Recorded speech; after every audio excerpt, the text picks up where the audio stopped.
वालेकुम स्टूडेंट्स। आज हम जो टॉपिक पढ़ने वाले हैं वो है हमारे पास problems with the digestive system. जैसे कि लास्ट टॉपिक में आपने जो पढ़ा, जैसे कि लास्ट वीडियो में जो आपने टॉपिक पढ़ा था वो डाइजेस्टिव प्रोसेस था, तो आज हम उसकी प्रॉब्लम्स पढ़ेंगे कि डाइजेस्टिव सिस्टम में क्या क्या प्रॉब्लम्स जो हैं वो हमारे साथ हो सकती हैं। सबसे पहले अगर हम बात करें जो कि डाइजेस्टिव सिस्टम में हमारे साथ प्रॉब्लम्स होती हैं वो ज़्यादातर जर्म्स की वजह से होती हैं। फॉर एग्जांपल अगर हम गंदा खाना खा लें, ऐसा खाना खा लें गंदी जगह से ख़रीद के जहाँ पे बहुत सारे जरासीम मौजूद हों, तो वो हमारे डाइजेस्टिव सिस्टम में मसला पैदा करता है। Germs get into the digestive system when you eat infected food, this is called food poisoning. अगर हम ऐसा खाना खा लें जिसमें जरासीम मौजूद हों और वो हमारे डाइजेस्टिव सिस्टम पे अटैक करें, तो ये हमारे पास कहलाता है food poisoning. Foods can be infected when you buy them or while they are being prepared at home. Food जो है वो इन्फेक्टेड हो सकते हैं जब हम उन्हें ख़रीदते हैं या फिर तब भी जब हम घर में उन्हें बना रहे होते हैं। Not washing the hands before preparing food and after using the toilet, dirty work surfaces and utensils, loose hanging hair and sneezing near food can all lead to germs getting into food. घर में खाना बनाते वक्त अगर हम अपना खाना बनाने से पहले हाथ ना धोएं या फिर टॉयलेट यूज़ करने के बाद हाथ नहीं धोएं, गंदी जगह पर काम करें या फिर गंदे बर्तन इस्तेमाल करें, उसके अलावा बाल अगर खुले हुए लूज़ हैंगिंग हों हमारे बाल, या फिर अगर हम खाने की चीज़ों के पास स्नीज़ कर दें, छींक मार दें, तो उन तमाम चीज़ों से जो है वो हमारे खाने में जरासीम जो है वो ऐड हो जाते हैं। जो कुछ प्रॉब्लम्स हैं हमारे पास जो कि डाइजेस्टिव सिस्टम में आती हैं, सबसे पहले हमारे पास मौजूद है इंडाइजेशन। इंडाइजेशन क्या होता है? Indigestion is usually caused by eating food too quickly and not chewing it enough.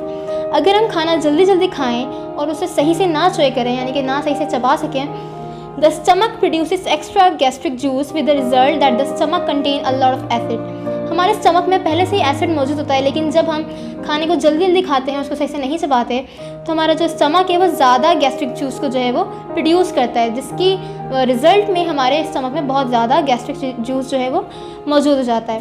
If the person belches, some of the acid comes up the gullet causing a burning sensation। और इसी acidity की वजह से हमारे जो अंदर का जो ट्यूब्स होती हैं उसमें बर्निंग सेंसेशन होती है, जलन से महसूस होती है मैदे में, which is some time called heart burn, जो कि कभी कभार हार्ट बर्न भी कहलाता है। Indigestion can usually be cured by taking a tablet or drink which contains an alkali that will neutralise the acid. Indigestion को क्योर करने के लिए हम क्या करते हैं? हम टैबलेट को यूज़ करते हैं या फिर कोई एसिड ड्रिंक पीते हैं जिससे हमारी जो मैदे की स्टमक की जो एसिडिटी है वो कि न्यूट्रलाइज हो जाए। A person who constantly has too much acid in his stomach may get an ulcer। ऐसा शख्स, ऐसा कोई पर्सन जिसको कॉन्स्टेंटली आम तौर पर भी स्टमक में एसिडिटी रहती हो, उसको अल्सर की बीमारी भी हो सकती है।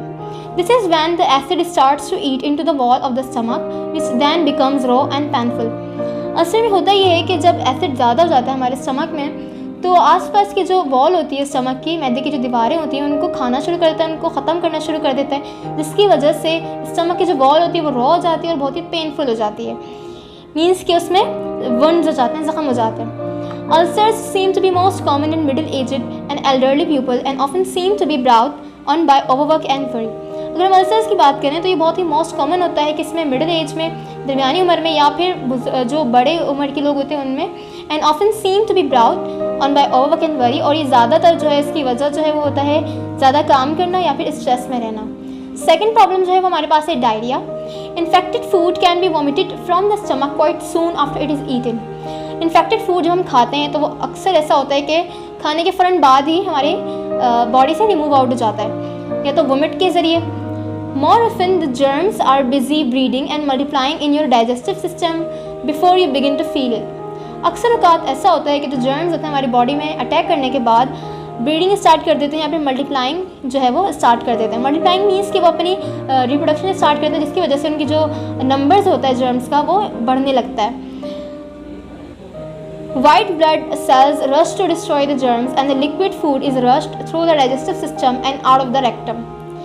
इसमें होता ये है कि जो वाइट ब्लड सेल्स हैं, जो कि हमारी बॉडी के आर्मी सेल्स कहलाते हैं, वो इन जर्म्स की जानिब मूव करते हैं और जल्द से जल्द उनको डिस्ट्रॉय करते हैं, ख़त्म कर देते हैं, किल कर देते हैं। और इस तरीके से जो लिक्विड फूड जो हमारे पास बचता है वो सारा रेक्टम में मूव कर जाता है। You can see why diarrhoea is often called the runs. और इसी वजह से जो डायरिया है वो अक्सर हमारे पास कहलाता है the runs. Diarrhea stops when the infection clears up diarrhoea तभी ख़त्म होता है जबकि इन्फेक्शन ख़त्म हो जाता है। During the attack, a great deal of water and important mineral salts and vitamins may be lost. Infection के दौरान, डायरिया के दौरान हमारी बॉडी से वाटर का बहुत ज़्यादा अमाउंट जो है वो रिमूव हो जाता है, या फिर मिनरल सॉल्ट जो हैं वो भी रिमूव हो जाते हैं। Diarrhoea is a serious illness in babies as a quickly become dehydrated and ill. जो बेबीज़ होते हैं, जो कि बहुत ही कम उम्र के जो बेबीज़ होते हैं, वो जो हैं वो इसका ज़्यादा शिकार होते हैं क्योंकि वो फ़ौरन से डिहाइड्रेटेड हो जाते हैं और बीमार हो जाते हैं। The lost water must be replaced and the baby taken to a doctor if the diarrhea lasts more than a day. जिससे से पानी की कमी होती जाती है, हमें उसको पानी को लाजमी तौर पर रिप्लेस करना चाहिए बॉडी में। और बेबी अगर कोई बहुत ही क्योंकि बेबी बहुत कमज़ोर होते हैं, उनका इम्यून सिस्टम भी बहुत कमज़ोर होता है, इसीलिए उसको फ़ौरन अगर एक दिन से ज़्यादा डायरिया को हो चुका हो, फ़ौरन से डॉक्टर के पास ले जाना चाहिए। Extra hygiene is very important. Hygiene जो है, हमें इन सब चीज़ों का सफाई का ख्याल रखना बहुत ज़रूरी है। Otherwise the infection can spread to other people in the house. अगर हम सफाई का, इन सब चीज़ों का ख्याल नहीं रखेंगे तो जो डायरिया की बीमारी, जो इन्फेक्शन है, वो दूसरे लोगों में भी फैल सकता है। The next one is constipation. Part of the food you eat including the fibre can not be broken down by the digestive system. अक्सर औकात जो हम फूड खाते हैं, उसमें जो फाइबर्स इंक्लूड होते हैं, वो अक्सर डाइजेस्टिव सिस्टम में ब्रोकन डाउन यानी कि टूट नहीं पाते। It travels to the rectum where it forms feces. ये फूड जो है वो ट्रैवल करता है रेक्टम में, जहाँ पे ये फीसिस को प्रोड्यूस करता है। The feces are passed out of the anus by powerful muscles. People have very different dietary habits. Some people go 4 times a day, once a day, every 4 days, or anything in between. कुछ लोग जो हैं, जब faeces जो है वो anus से muscles के ज़रिए रिमूव आउट होता है, अक्सर लोगों की जो है वो हैबिट्स डिफरेंट होती हैं। मीन्स कुछ लोग जो हैं वो कुछ लोगों में फीसिस का जो रिमूवल होता है वो 4 टाइम्स अ डे होता है, एक दिन में 4 मरतबा, एक दिन में 1 मरतबा। इस तरीके से सबकी अलग अलग रूटीन्स होते हैं। If faeces are not passed out according to your usual pattern, they may become thick, hard and dry. अगर फीसिस का रिमूवल बॉडी से सही तरीके से नहीं हो रहा, यूजुअल पैटर्न में नहीं हो रहा, तो वो हमारी बॉडी में वाटर की रीअब्जॉर्प्शन की वजह से थिक हो जाता है और हार्ड हो जाता है and dry. This is because the waste stays in the large intestine for longer and has more than the usual amount of water absorbed from it. जैसे जैसे फीसिस रेक्टम में ज़्यादा देर तक, ज़्यादा पीरियड तक रहेगा, उसमें से वाटर जो है वो रीअब्जॉर्ब होता रहेगा। इस वजह से जो वेस्ट प्रोडक्ट होता है हमारे रेक्टम में वो थिक हो जाता है। The thick, hard and dry feces are uncomfortable or even painful to pass. और इस थिक, हार्ड और ड्राई फीसिस को जब बॉडी से रिमूव होता है तो ये काफ़ी पेनफुल प्रोसेस होता है। Constipation is not serious and worry can make it worse. Constipation जो है वो ज़्यादा सीरियस होता है, लेकिन अगर आप उसकी टेंशन लें तो वो ज़्यादा वर्स हो सकता है। It is important to go to the toilet at the same time each day and when you have plenty of time. If nothing happens after, say 10 minutes, do not worry. Try again the next day. Drink up to 3 liters of water a day and make sure you have enough fiber in your diet. Constipation के लिए, अगर आपको constipation की बीमारी हो गई है या कॉन्स्टिपेशन इन्फेक्शन हो गया है, तो कोशिश करें कि ज़्यादा से ज़्यादा पानी पिएं ताकि आपकी बॉडी में जो है वो वाटर का अमाउंट ज़्यादा रहे। इसके अलावा अपनी डाइट में फाइबर ज़रूर लें। This improves the tone of the muscles of the rectum and keeps the faeces bulky and soft. अगर पानी का अमाउंट हमारी बॉडी में ज़्यादा होगा तो जो फीसेस है वो सॉफ्ट रहेगा और उसके रिमूवल में भी आसानी होगी। Make sure you have plenty of exercise since there is no better way to improve muscle tone.